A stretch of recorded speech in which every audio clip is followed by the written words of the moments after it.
welcome in to Innovative Strategies with Bill Haase. Of course, Innovative Strategies, not your grandpa's kind of business and financial, literacy program, but nonetheless, it is bringing new ideas and great people to the show. Today, let's talk about reinventing yourself. Bill?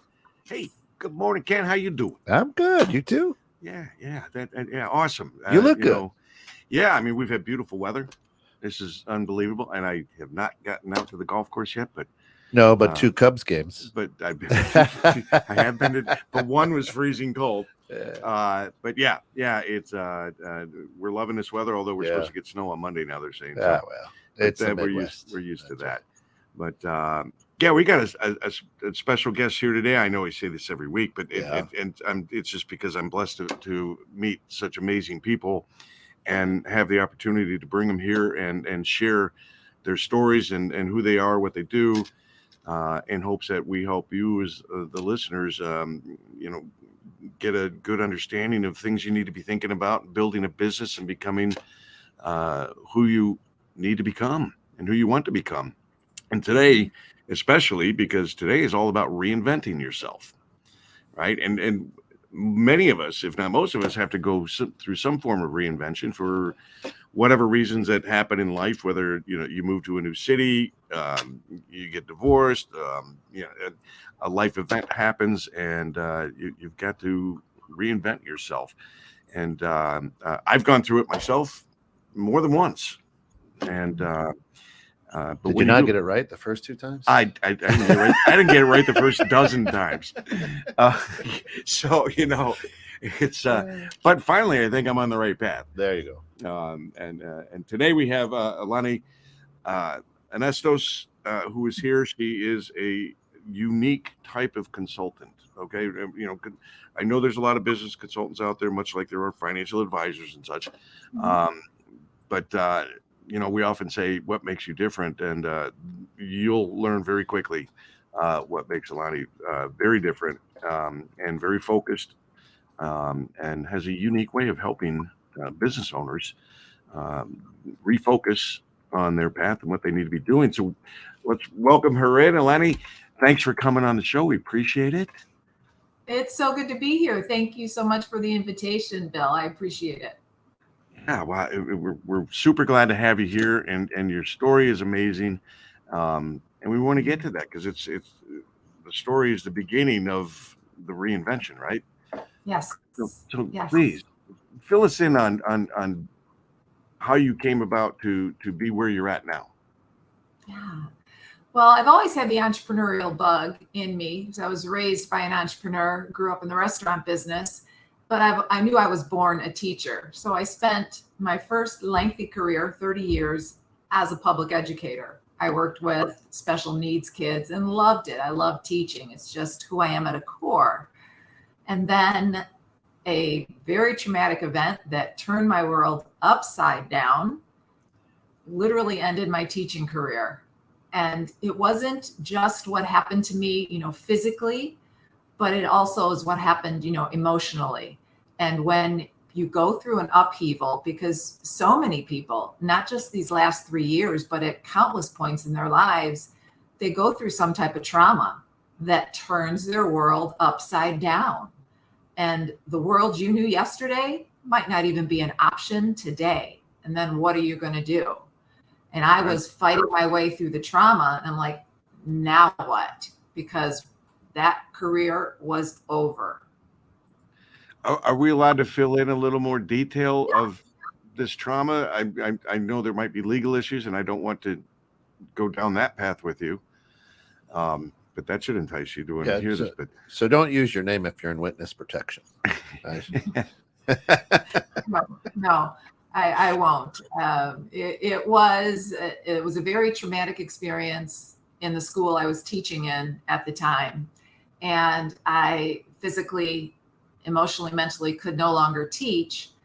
And it wasn't just what happened to me, but then it goes through the now what, and I share all of the details in my book, My Reinvented Life.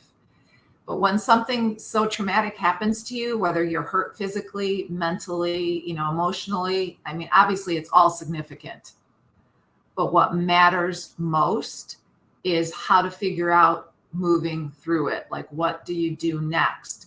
And I was battling PTSD, situational depression. And again, the life I knew no longer existed. And I think that's what a lot of people can relate to. The life you knew, then something happens, it no longer exists. So now what? Right. Traumas can take on many forms, and they can be small, they can be life altering. And we've talked about that before. Absolutely can. And one of, I think, the concerns and issues is people become complacent as opposed to putting on those bootstraps, grabbing a glove, and getting back in the game. It took me years from when I was in the trading pits and electronic trading came along and wiped us out. A 20-year career and you're gone. And it's like, okay, now what do you do? I mean, how do you turn biting, kicking, spitting, punching, stabbing, screaming and hollering into a career anywhere else than in a pit? So many of us had to reinvent ourselves and have gone through many transformations. Some have not found their way, and others were able to find it fairly quickly. It's different for everybody, Yeah, absolutely. And it's hard to do it alone. And I knew what was the biggest catalyst for me, because I've always been future focused. I've always gotten excited about the next chapter. And my mom was one of the best role models. And, God bless her. She passed away when she was 84. She was almost completely blind, crippled in a wheelchair, on oxygen 24/7, and in constant pain, but still got excited every day she woke up. She always had something to look forward to. And when I was at home struggling with PTSD and I had been abandoned by the district, and I'm like, wait a minute, I couldn't even think about next month, let alone next year or my next chapter. That scared the hell out of me. That was the biggest wake-up call when I was sitting there going, this cannot be the rest of my life. This will not be the rest of my life. You made that mind shift. My way back. Yeah, you made a mind shift because, we're not taught to reach out to others for help, because we're taught that actually can be a sign of weakness. And so we can't kind of keep it inside. We keep it close to the cuff, as we say, and we don't speak up. And one of the things I've been trying to point out on this show over and over again is folks, it's okay to reach out, because here's the deal. Everybody loves to help. Yes. Everybody loves to help another person, in general. I know there's people out there that are strictly takers and they don't care about helping somebody unless they're getting something in return. But, it's you have to, because you can't know and do everything, right? No, 100%. One of the biggest life lessons for me when I was moving through that trauma was embracing vulnerability. And it's a double-edged sword, because I was always the rock for most of everybody else in my world. I was the one that was leaned on, and I was the quintessential, you just pick yourself up by the bootstraps and forge on. I didn't recognize myself when I was hurting, when I was scared, when I was in the throes of PTSD. And I went, wait, I can't do this alone. I have got to start reaching out. And I sought the help and support that I knew would help me. If I didn't, there's no way I would have made progress. And to me, it takes guts. So anybody listening, if you think, vulnerability, I should be able to do it on my own. I'm the lone wolf. I'm strong. You can still be strong. You can still be all those things, but it takes guts to say, I hurt, or I need help. I can't figure this out alone. Yeah, I use the word fortitude. I like the word fortitude. It's strong fortitude to move forward, because we all fail, right? We all fail, but that's a good thing, because it means you're trying. Yes. And that's okay, as long as you're trying and you fail. A successful person is simply a loser who stuck it out. Yes. Who kept trying. I love until that they you became can that do winner. that. You can only become a winner once, well, maybe not that, I'm sure more than once, but it's true. A winner is simply a loser that never gave up. Yeah, not giving up. Like, get in the game. I often use a GPS analogy. You plug in your final destination, you know where you want to go, and then you start on the path and you get each step-by-step direction, right? But if you make a wrong turn or something doesn't work out, maybe the road is blocked. I've never heard a GPS system say, you're stuck, you're screwed, game over, you got to stay here forever. No, it says rerouting or recalculating. So we all need to have that same grace with ourselves. As to your point, at least you tried, at least you put yourself in the game. Yeah, the GPS, it just cracks me up. I'm thinking of the story. I was driving back from Galena home in about a 3-hour drive, and I was following some other guys who were taking these back roads, and my GPS kept saying, turn here, and then it's okay, recalculating. Okay, turn here, and it kept saying it over and over again. I go, boy, you're like my wife. I'm following these guys. I should just turn my GPS off. But according to my GPS, there was no way I was doing anything right. Yeah, which can happen in life too. Well, now Ted says, Ted's got a great comment. Yeah, Ted says life is full of reinventing yourself. Being able to do so makes life easier and happier. Yes. Excellent comment. Without question, it's not, you don't have to know like the steps or the answers. Like when I was teaching, I remember a student teacher coming to me, and the kids that I worked with were challenging. I loved them, but they were challenging. And there was one day she was just completely overwhelmed. I mean, they chewed her up and spit her out. And she sat down next to me after the kids left, and she was crying. And she said, Eleni, please tell me that it's going to get easier, that this gets better. And I held her hands and I looked at her and I, leaned in and I said, oh, sweetheart, this shit gets worse. The difference is you're going to get better at it. Don't wait for it to get better. You get better. Yeah. Well, great point. And I guess this will go to both of you. This question is, what you do, is it truly reinventing yourself, or is it that we never really became ourselves? We became a product of who our community, our society, our parents, our school systems wanted us to be. And so we've accepted the role. Happens to a lot of us. Yeah. No, I think that's a great comment and a great question as well. And I think for many people, I believe we are born with a purpose. Like I know I was born a teacher.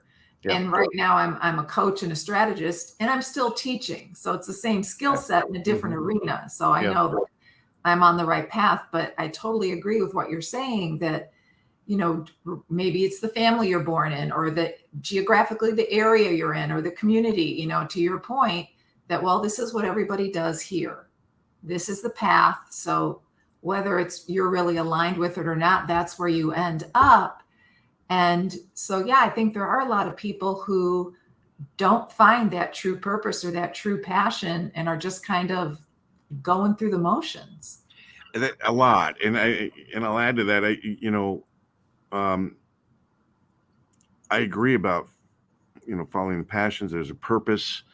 I don't think I found my purpose until about 1.5 years ago. Yeah. Well, you didn't dust it off. You probably knew it. But here's the thing. It can happen to you at any age, but it's experience and knowledge that you acquire bring you to that purpose, because we're not taught it early, right? We're not taught about purpose at all. Going through school and everything. And that's a pet peeve of mine. Working on changing that. But, right. But as it can happen at any time in life. And you'll know it as a being, right? Human being. It's our response is, let my bones hurt. I'm getting older. Well, your bones aren't supposed to hurt, right? So they're creaking. Eleni, as I ask this, You specifically work with people to say, no, your bones aren't supposed to hurt, dummy, right? And so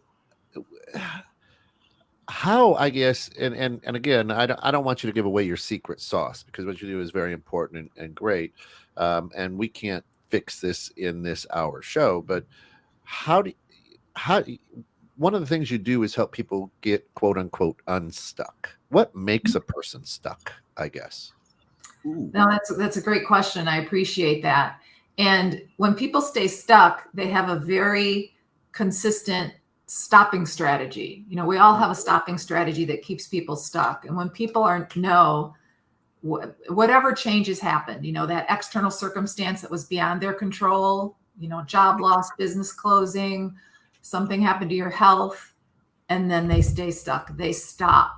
Because what I hear most common from everybody I've worked with, and just people across the board, but it's all I've ever done. Right. Over and over, they're ingrained with, but this is all I've ever done. So for anyone listening, it may be all you've ever done, but please, if you hear nothing else this hour, hear me when I say it's not all that you are. It's not all that you are. So it's time to dig deep and give yourself credit for the skill sets, for the experience, for the knowledge that you have, your innate abilities that I promise you can be applied in multiple arenas. I would add, you would be surprised at what you really can do. Yeah. Because you've held yourself back. People around you may have held you back. Family's tough, right? Family's tough on each other, right? I know I have family members that have not thought of me as being the most successful person throughout my life, and throughout my life there were times where they were absolutely correct, and there are times they were not. But and same thing with some of our closest friends. It's interesting how we were raised with kind of more of a negative side of things, meaning learn from our mistakes. Well, what about the positive sides of things that are happening in life? Why aren't we taught to think about those? And we aren't. But it's easier to be. I think it's easier to be negative until you learn how to be positive. And we talked to Steve Ramona last week about that, the memory muscle, and learning how to be that servant. So and that's part of reinvention. Also, yes. learning how to reinvent yourself, and learning, what's within you that you can do. Because I guarantee you, in every one of us, there's a gift, and it's may not be easy to find, but I guarantee it's right there in front of you. Yes. Yes. Well, you mentioned you mentioned you have to identify your stopping strategy. Mm-hmm. Talk a little bit more about that. It's the first time I've heard the term stopping strategy. Well, whenever you're knowing that you need a change, you want to make a change, but you feel like you just keep hitting that wall. And this could be personally and or professionally. Oh, yeah, that would be great to do. And then there's that wall. Or I want to try that. I want to elevate. And whenever we want to change, like new level, there's a new devil. For every new level, there's a new devil that's going to come in and say, you've never done it before. Who the hell do you think you are? Why even bother? That negative voice in our head.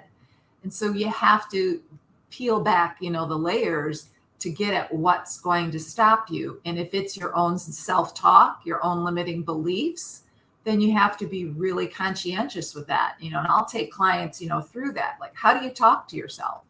Because we all know, and it's not cliche, that words have power. Right. How are you talking to yourself? If that's your stopping strategy, then and it's not just, stop doing that. If you're taking away something, we have to replace it with something obviously that's going to be of service, that's going to pull you forward. I think finding your purpose and running with it gives you the power and the ability to knock those devils off the shoulder there. Yes. That's what the experience I've had. is I just look at some of the little devils that are within me that are much like what you just said. Why me? Why am I doing this? I know smarter people that should be or could be doing it, but they're not. And get past that. Just say, this is what I'm doing. I'm moving on, moving forward, going full steam ahead. Willing to take that risk, willing to put myself out there. Yes. Absolutely willing to take that risk.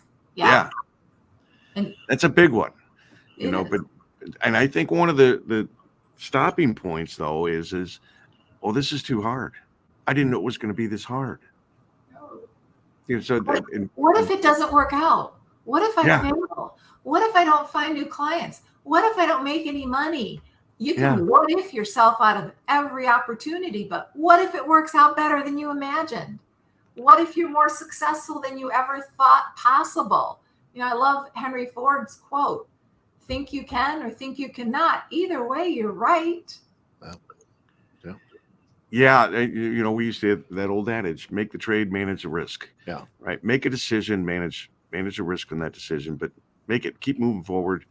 Because it's easy when you start doing something. A lot of people, when they start their business, they hang a shingle up and they think everybody's going to come to their door. And then when it doesn't happen, they're like, oh, what did I do? What am I doing wrong? It's maybe not so much what you're doing wrong as what you're not doing. Yes. And putting in enough effort, not understanding. It takes more than hanging a shingle up, putting your name out there and expecting people to come, especially when you're talking about so many corporate people that have come out of that world, started their own businesses. And they think, well, because I was Mr. C-suite level executive, that, people are going to come to me because I've been there. I've done that. I'm smart. I know the ins and outs. And it's like, no, nobody's going to come pounding on your door because they don't really even know who you are. Right.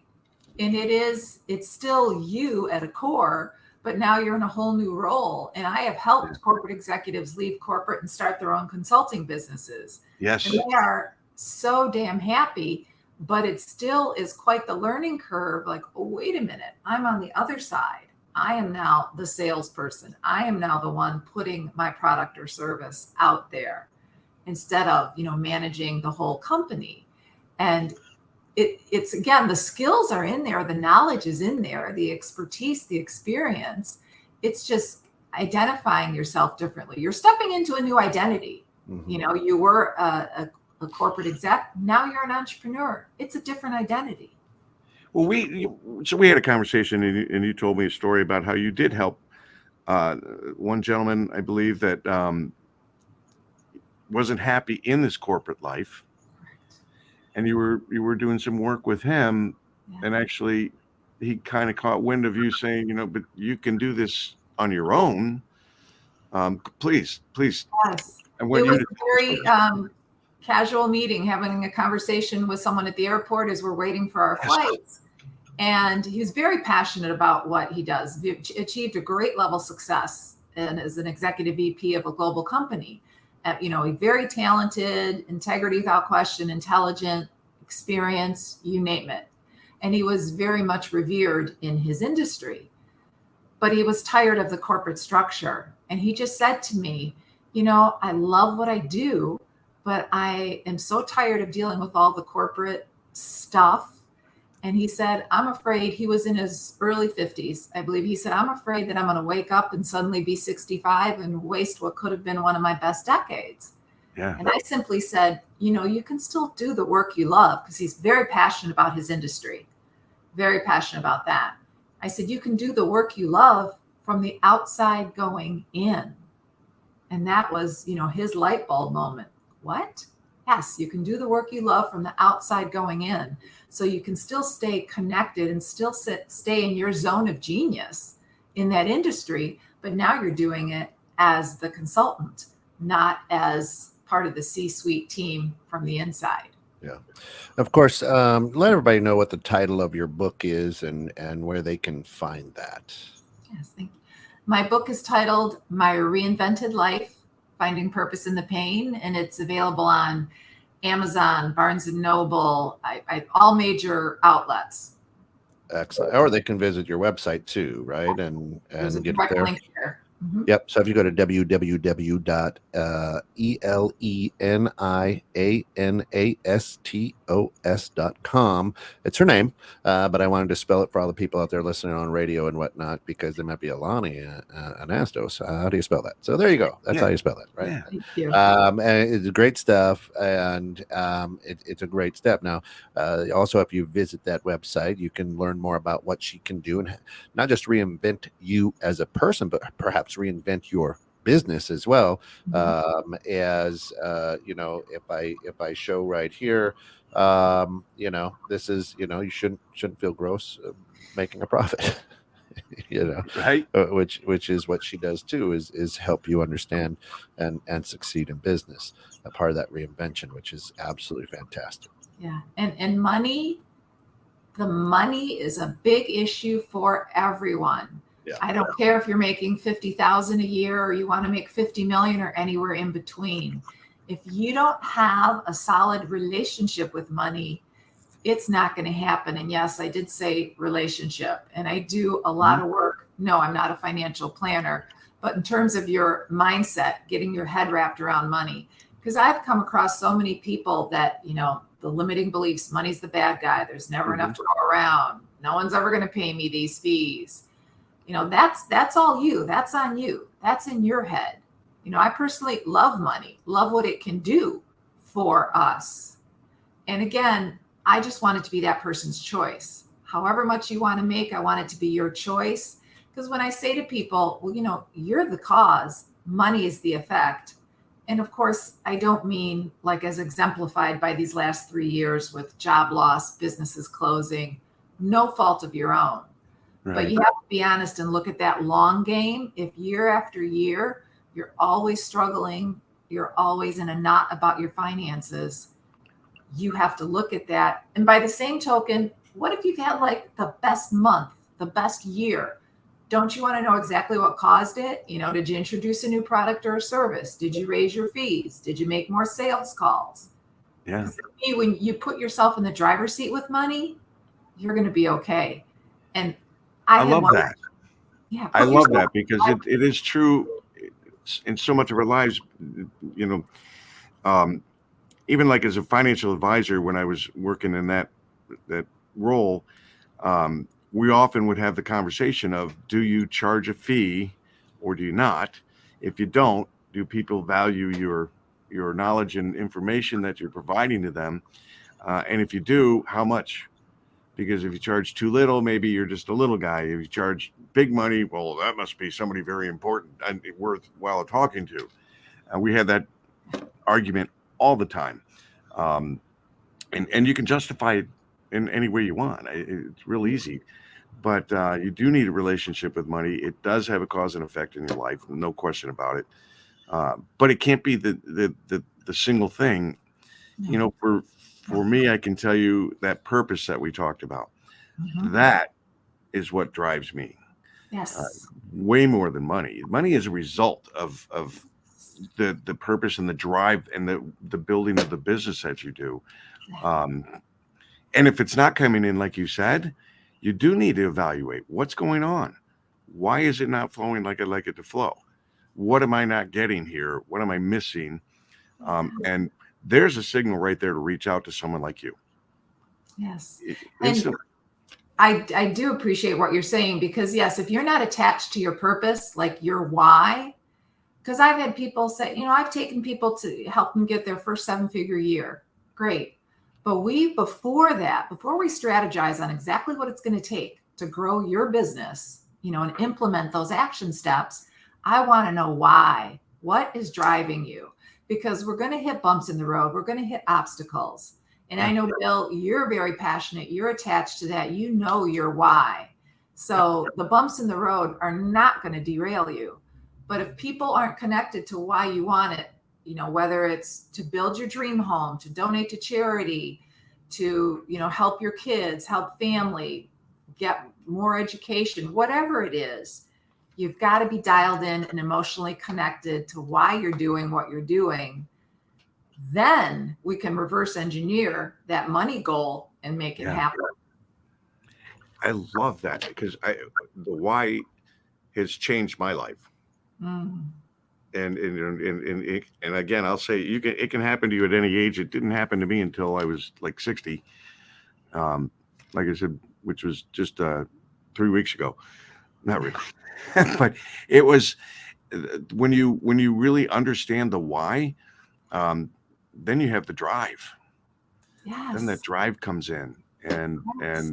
it's amazing how many things clear up, Yes. and the decisions you're now making are better decisions. And again, the result of that is the money will flow. Mhm. There's other tactics to use. We talked about with Steve Ramona, being the servants, uh, Yeah. coming from a servant's mindset. But I think you're spot on with why it's so very much important. Yes. Because I know when I've said, before that I love money, I love what it allows me to do. Like when I can travel to see my family, I can donate to charity, I can help people when I want to help them. And I was speaking before a group of entrepreneurs, and I obviously triggered something. And this young man said, well, I know it's not about the money. It's not about money. Life's not about the money. And obviously, he was dealing with some issues. And I said, again, I'm not telling you how much you should make or how much you should want.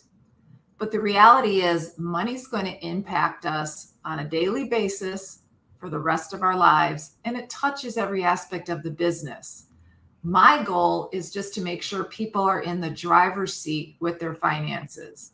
Because this another person at this same presentation said, "Do you think rich people think about money all the time?" I said, "It's not how often or that they think about it, but how they think about it." Yes. Because I'm sure we could all rattle off millionaires we know of or read about or have seen in the media. They've all been flat broke more than once, but they all know that they can rebuild. That's what makes the difference. So it's not how often, but how you think about it. They're putting themselves in the driver's seat with money. I've created this before. I'm going to create it again. Mm-hmm. Yeah. Well, I think that people who you would define as successful, because everybody's definition of success is different. So a lot of people place that on money. Understand that money is a tool and not a goal. So a lot of us who are not, and we quote unquote chase the dollar, we haven't quite figured out our purpose yet.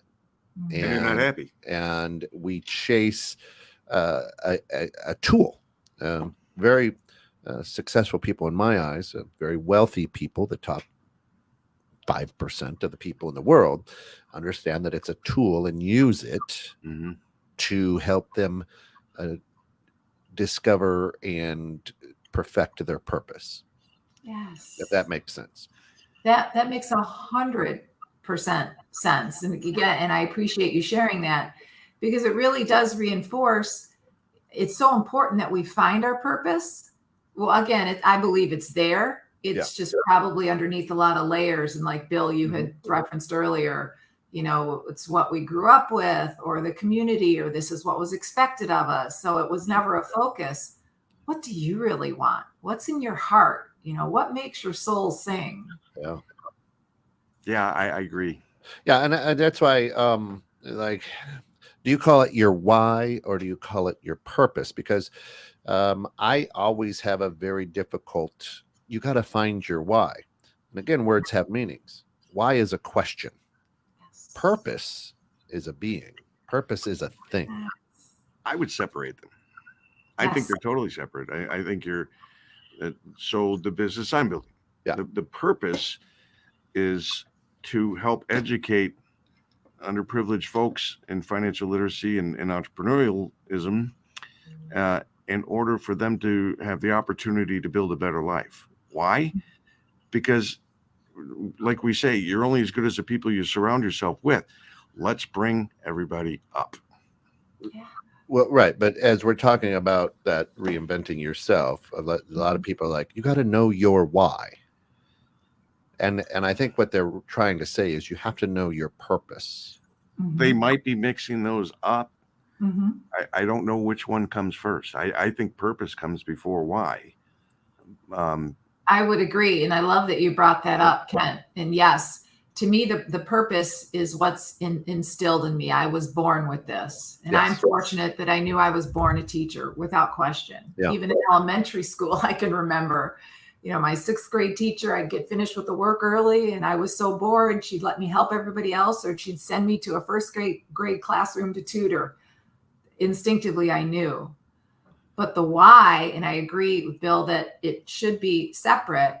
The why then is I want people, like I used to tell my students, my ultimate goal, my why is to put myself out of a job. Meaning you have learned so many skills and you have gained so much knowledge that you can take care of yourself and do what you want to do. That's cool. I just want to put this out there too. You have it reinventing yourself, but you don't get there by yourself. You really need somebody to hold you accountable. You need that coach. You need Eleni to be able to say, okay, you've hit again your stopping mechanism or your stopping strategy, she says, right? And it's very selfish, and I think self-defeating to think I can do this on my own. It's a lot harder. Yeah. Completely agree. I've that lone wolf, mentality. Or like the phrase or the term I've never really connected with is, when you hear self-made millionaire or self-made this, I say bullshit. Because there was someone that gave you your first break, someone that hired you, someone that bought your first widget, whatever it is. Yeah. Nobody, yes, give yourself credit. I'm not saying there are a lot of people that have great lives. Please give yourself credit, but also acknowledge you didn't do it in isolation. Right. No, you can't. Yeah. Unless you're a narcissist, maybe you think that way. And that's where Bill, you said you really just dusted off your purpose here a few years ago, and truth be told, your why is what you were doing to maintain what you thought you were. Yeah, Does that make sense? I can look back at the previous careers and think about the why.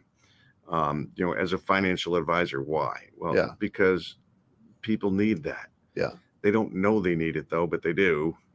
And so you had to educate people and in order to help put them in a better financial position. Yeah. That's the why, but I'll tell you what, I wasn't great at it.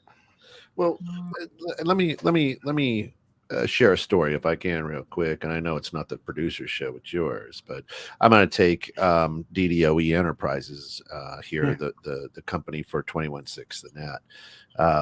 The original founders, the why was we wanted to put out on air positive, someplace somebody could tune in and get their daily dose of encouragement. Yes. That was the why. However, we've been working this thing for 5 years now. We've amassed a reach and an audience of 35 plus million subscribers, and it wasn't until really in the past 6 months where we understand the purpose, right? And as a business now, the focus, direction, and everything left us from being the why, we got that, to now what's the purpose. And now we're having different conversations as a team. We're having different visioning strategies. We're having very different conversations with people. And your why can get you up every morning, and I think your why can do great things. But that's where I think you become stuck. I'm on that treadmill. Boy, I've got a lot of miles in. No, you didn't. You haven't left your living room yet. Well, I think first you got to become conscious of it, first of all, right? Maybe you spent 4 years you didn't necessarily have that purpose. It was, right. It was there. We just didn't uncover this is it. cool. This is fun. We have a radio station and we got all these shows and we're just having fun and we're on the air and reaching out to millions of people and such. But you were enjoying that aspect of it. So you weren't looking for the purpose of the why. It just kind of, you're right. It stopped. It just, we knew the why. It went by the wayside. But in this case, I think your why and your purpose are very closely related. They can be, right? But to Lenny's point, until you dust off that why or peel back or the purpose, until you peel back a lot of the purpose, we were just doing the same thing on the treadmill. Yep. Hey, look at my happens to all of us. My Apple Watch says I walked 45 miles. I haven't left my living room. So my Apple Watch says, man, you walked 45 miles. My GPS goes, you haven't moved in a month. But you've gained 8 pounds. I think everybody, we all get lost at some point in some time, and we use excuses for that. There's in the sales world, they'll talk about seasonal. Well, it's typically slow this time of year. Oh yeah. And it's like, okay, next excuse, bring it on. But we get caught in that trap. Yes, and it is a trap. And again, back to Henry Ford's quote, and it's like the filter in our brain. We all have this particular activating system, and if all we're feeding it is, oh, this is a slow time, or there are no clients here, or it's not the right arena to make a sale, then your brain is only going to bring to you those roadblocks. The self-fulfilling prophecy of not succeeding. Tis the tax season, right? We have taxes due next Tuesday. And you get out there on social media and you see everybody who's in the tax world, who's doing taxes for folks, complaining. It's too much work. Oh my God, I'm working 20 hours a day and on Saturdays and Sundays, yada, yada. And then come April 19th, they're bored out of their minds. Yeah. Until next year. You see them on the golf course. Yeah, right. And I see this a lot. And I'm like, okay, if you're complaining so much, first of all, why are you an accountant? But because you seem to hate it, because you're complaining all the time. And then we don't hear from you until next December or so when things are gearing up again. So again, another trap we fall into. Yeah. Right. And we train our minds to think this way. Yes. This is a way we're supposed to act and react with. This is the industry I'm in. This is what I do. And that's just how it is. Yeah. And especially if you're already north of a certain age, and Bill, I have you beat. We were born in different decades. Right. Barely. I'm 63 and not afraid to say it. I mean, my mom always had the greatest attitude about age. She's like, I'm so damn proud I made it through another year. Why the hell wouldn't I shout it from the mountaintops? Sure. So I'm glad I didn't grow up like, ooh, we can't talk about that. Because especially in terms of reinvention, when I knew I couldn't go back to the classroom after the trauma I went through, I was in my early 50s. It was a little over 10 years ago. And I had so many people, well, you're already in your 50s. You can't do anything new, or why don't you just retire? Or here's one, aren't you past your prime? Unfortunately, that person was outside of striking distance because no, I'm not. Well, you are the sassy girl from Detroit. But to me, you and only you decide, first of all, what your prime is and whether or not you're past it. And part of my mission is to reinforce that regardless of age, because we know there's a lot of ageism back there around, regardless of age or circumstance, if you want to begin again, if you want to reinvent, we talked about Colonel Sanders didn't start Kentucky Fried Chicken until he was in his late 60s. Yeah. Grandma Moses didn't pick up a paintbrush till she was 78 and ended up selling the rights to her work to Hallmark. Betty White was working full time at 90. If anybody had the nerve to tell her, why don't you just retire? You're past your prime, she would have cold cocked them. Eleni, you remember when I mentioned to you, I said, I was talking with a gentleman in Israel, And he and I had commented to him, like, at 61, I never thought I'd be starting a business, much less one that's as big as it has become. And he just laughed at me, and he said, "Come on over, come on and visit me." He goes, "I'll bring you in a room full of 80 and 90-year-olds that'll run circles around you." Yeah. But we do have this belief, especially in this country, a very strong belief that if you're in your mid to late 50s, early 60s, and you lose your job, you're done. Game over. You're never going to find that other corporate job. Just as in the same mindset that I know people that are in jobs that get paid very well, but they've hated their job for years, but they get paid so well they can't walk away. Yes. And it's like, okay, if you want to entrap yourself that way, then those golden handcuffs. Stop complaining, because it's a choice. Well, and I think it's really important also to point out that reinvention, again, doesn't have to be a big life-altering new career. It could be a simple mindset. Like a dear friend of mine, I got to know her. We lived in the same building. I met her when she was 92 or 93, and I saw her all dressed up, gussied up in the lobby. And I said, "Oh, where are you going all dolled up?" And she said, "I'm going to meet my friends, going to have a martini and play bridge." I'm like, "Good on you." She had a more active social life than I did. We talked, we became friends. We would go out to dinner once a month. And I asked her, I said, "Have you always had this joyful, like living life large, this attitude?" And she said, "Oh, hell no." And I'm like, "What's going on?" She said, "The majority of my life, I was so riddled with anxiety. I worried about everything. And then my husband died when I was 79. And I realized I didn't want to start my 80s being miserable." She changed her attitude, started enjoying life again, and she made it to 99. So she gave herself 2 full decades of enjoying life and cultivating friendships. And I bet that mind shift helped her get that extra decade and a half or so. And anybody listening, it's not too late. As long as you're still drawing breath, it's not too late.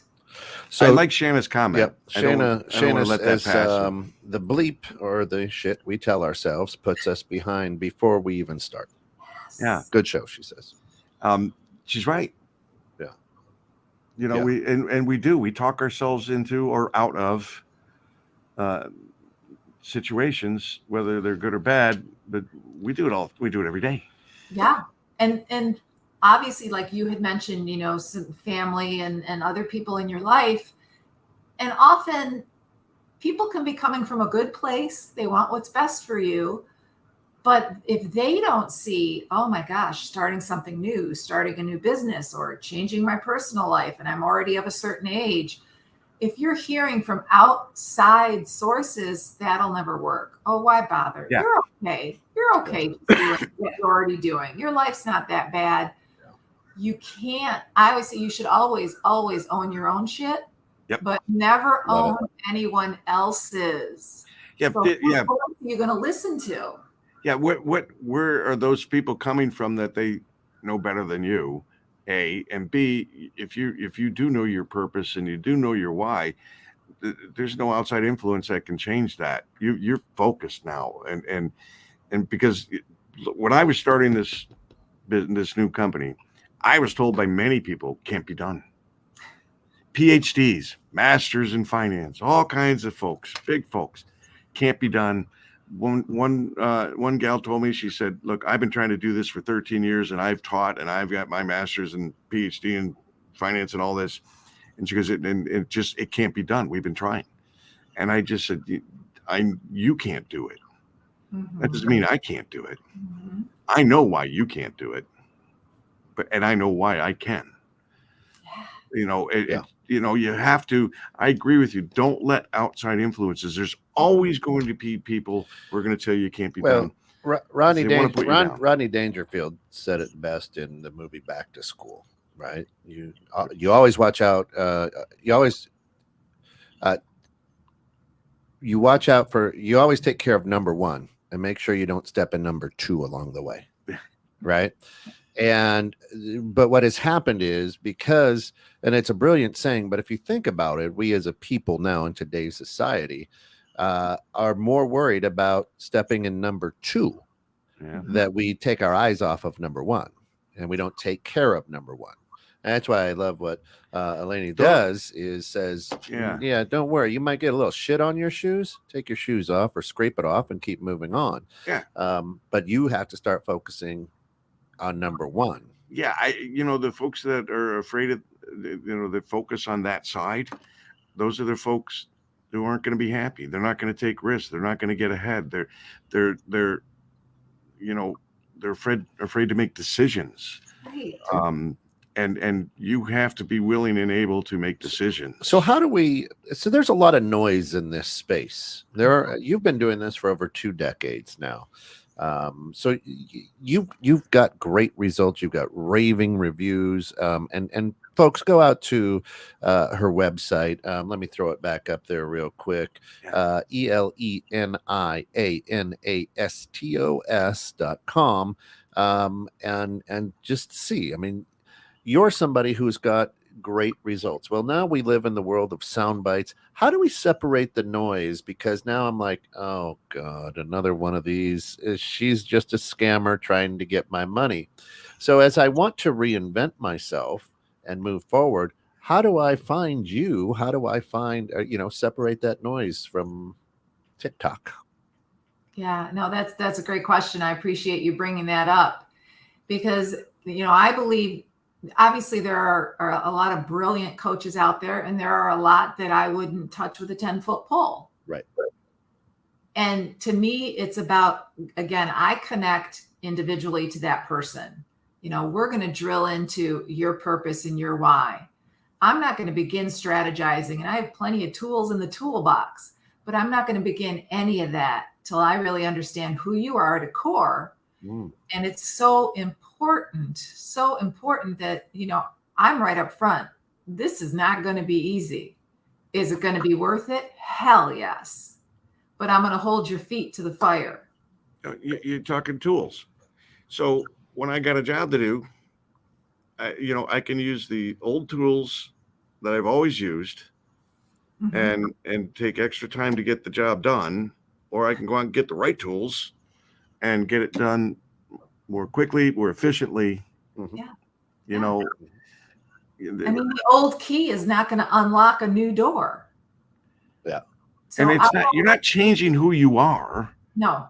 You're actually becoming more of who you are. Yeah. It's like excavating all the shit that you've adopted from outside influences. It's like taking a sledgehammer and we're getting rid of all that crap to get back to your core. And I also believe, like, when, if you have the desire to be, do, or have something else in your life, please hear me when I say you've got that in you for a reason. And I also believe that you should hold those dreams close to the vest. You protect them like you would anything of value. Now, you may have great friends and great family that love you dearly, and they don't have to do what you want to do. But if they don't have a growth mindset, if they're just happy doing the same old, and I mean no disrespect, you do what works for you.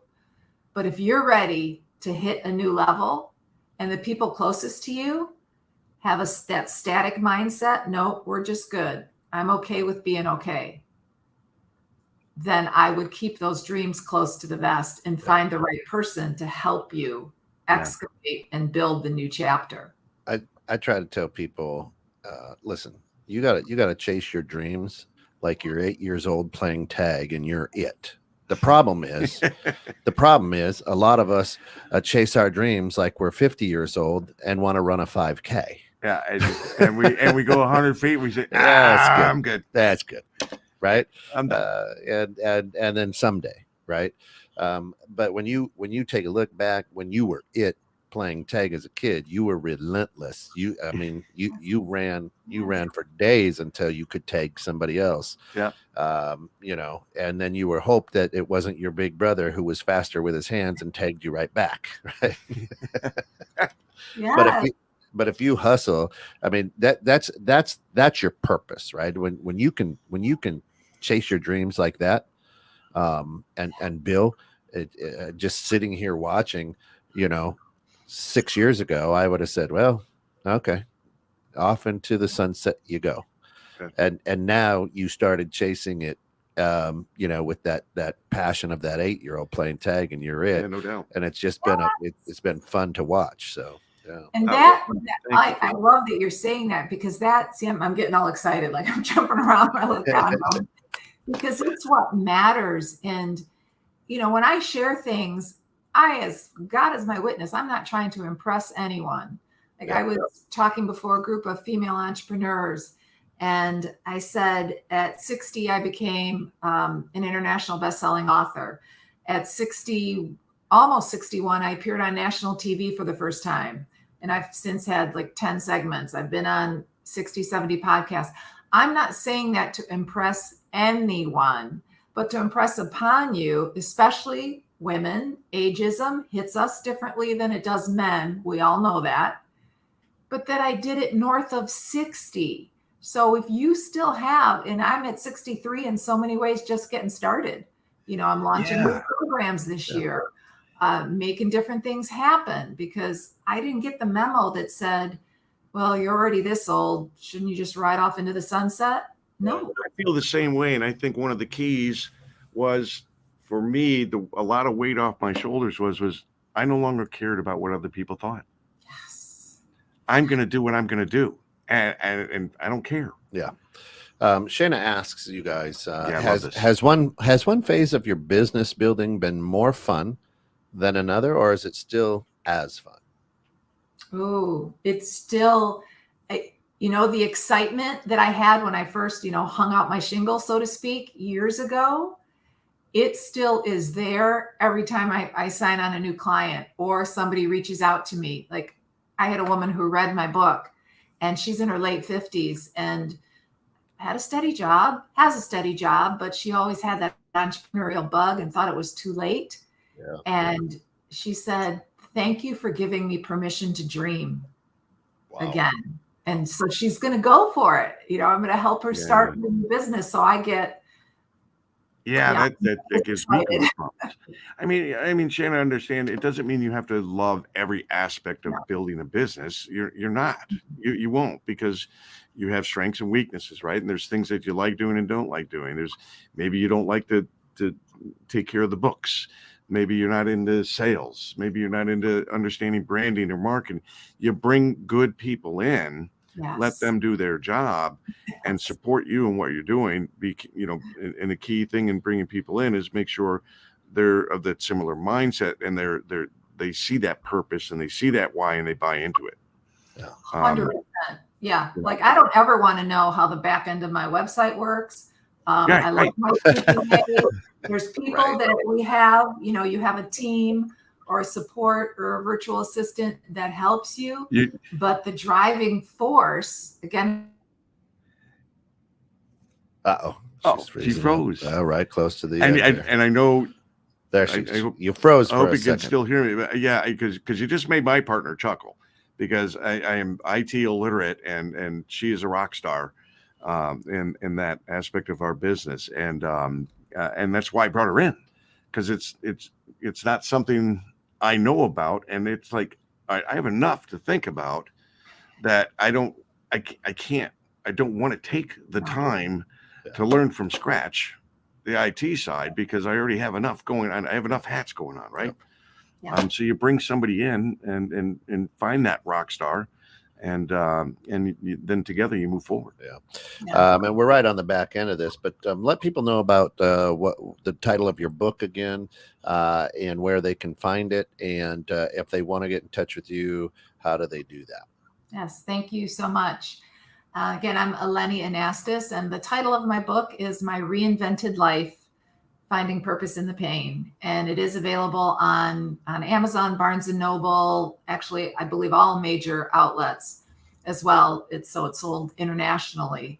And everything is branded under my own name. So you're welcome to find me at elenianastas.com. You can reach me directly, via email, through my website. I'm also, on LinkedIn, Facebook, Instagram, all of that. And again, any questions, any comments, if you just, if something has, if this conversation has triggered something in you or is kind of a light bulb moment, please don't hesitate to reach out with any questions or comments. I promise to respond. Is it out there on Audible? No, I'm going to be recording that this year because Awesome. I want it to be my voice. Yeah, that's awesome. Outstanding. Well, thank you so much for joining us today. It's been an incredible conversation, just as every bit as much as I expected and knew it would be. You're amazing, and thank you for sharing your story, your gifts, your experiences and knowledge. And Kent, always a pleasure to spend some time with you. My pleasure, my friend. Always good times here at Innovative Strategies with Bill Haase. You can find him every Friday right here, 10:30 Central Daylight Time. I think it is now. I have no idea what it is, but 10:30 Central in the morning every Friday we go live. So, Lonnie, you can add now international radio show. That's right. That's to your repertoire. And we are everywhere. So for all of us here at 21/6 The Net, thanks for getting caught in the net with us. Eleni, thank you so much for everything you do, and really appreciate you cutting time out of your busy day to spend with us this morning. Yeah, I am so grateful to have connected with you both. Thank you for this opportunity. You got it. For all of us here at 21/6 The Net, thanks for getting caught in the net. Till next week, we'll see you.